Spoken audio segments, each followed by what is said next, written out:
On va rester un petit peu dans le même esprit avec cette question, comment allier sécurité et disponibilité immédiate pour son épargne? Alors c'est vrai qu'on a le livret A actuellement qui plafonne autour de 1,50% et évidemment les marchés qui scrutent la BCE à venir jeudi qui anticipe déjà une nouvelle hausse de taux. Et c'est là qu'une solution relativement méconnue pourrait avoir un intérêt. On va faire le point aujourd'hui sur les fonds monétaires. Mais de quoi s'agit-il? Combien rapportent-ils et quels sont les risques? On va faire le point avec notre expert du jour, c'est Nicolas Domnesque, alias Nicolas Finance. Bonjour Nicolas. Bonjour. Merci de nous accompagner. Alors Nicolas, c'est vrai que les fonds monétaires, ils reviennent un petit peu dans les esprits avec finalement ces hausses de taux qu'on présume. On débute par la base. C'est quoi exactement un fonds monétaire? Comment ça fonctionne? Donc, un fonds monétaire, c'est tout simplement un placement qui va investir dans différents produits de dette à court terme. Donc, dans ces produits de dette, on va dire il y en a trois grandes sous-catégories. Premièrement, on va avoir des obligations d'État. Donc, des obligations d'État avec des maturités assez courtes, quelques jours, quelques semaines, quelques mois. On sera toujours en dessous d'un an.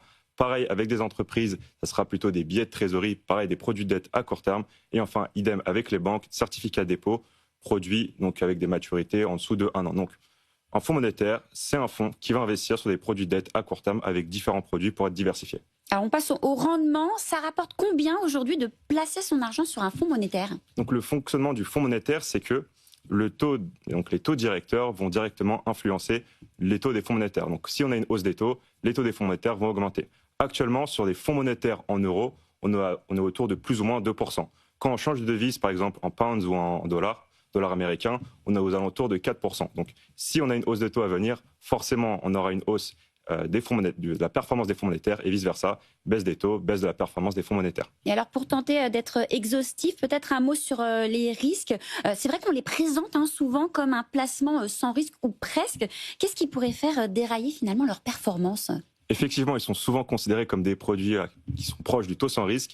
Les deux grands risques que je vois, donc le premier, c'est le risque le plus minime, c'est si on a un scénario noir sur les marchés financiers, scénario catastrophique, il y a plein... les émetteurs n'arrivent pas à rembourser la plupart de leurs dettes à court terme. Dans ce cas-là, on peut avoir un risque de perte totale ou partielle de notre capital. Après, c'est des fonds monétaires, c'est diversifié, donc le risque est quand même plus faible. Le deuxième vrai risque qu'on a, c'est surtout un risque de taux.